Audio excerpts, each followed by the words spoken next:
Hi everybody, today we're going to be going over how to properly rotate in a 6-2 offense.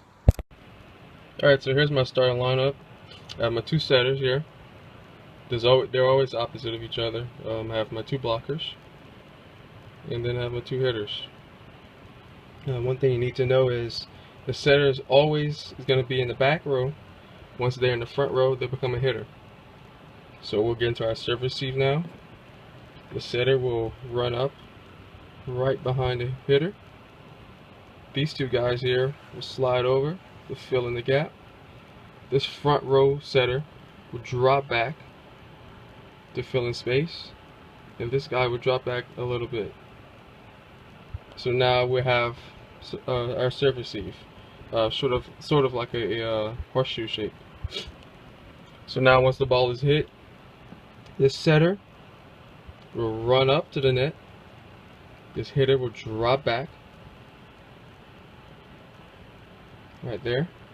Once they pass, once the middle blocker passes, or this setter here passes, they'll run up to the front, as you can see, and everybody shifts back over. And then we have our hitter here, ready to hit the ball whenever it's passed.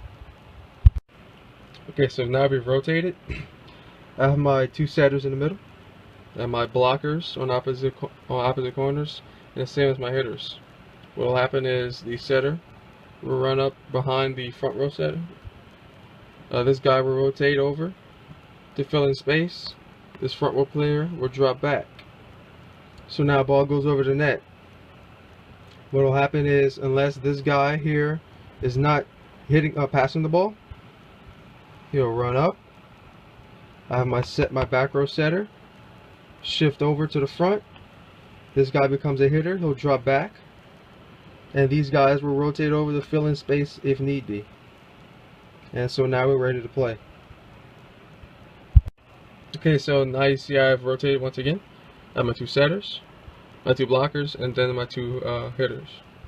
So what will happen is pretty much the same thing as the first time. My setter runs up to the front. These two fill in the gap. And my front row setter, who is also a hitter, will drop back. This guy drops back. So ball goes over the net. Setter goes to the front. Blocker drops back. This guy also is a setter, but also has to remember that he's also a hitter, so he has to run up to the front. And now we're ready to play. So now I rotated one more time. As you can see, now my front row setter is the back row setter now. So the same thing happens as the first time. We just run up the setter here. These two fill in the gaps. My back row setter originally now becomes a front row hitter and setter. So he'll drop back and has to remember that he's also a hitter whenever the ball is passed. This guy drops in the middle. So whenever the ball goes over the net, setter goes in the front, blocker goes to the back.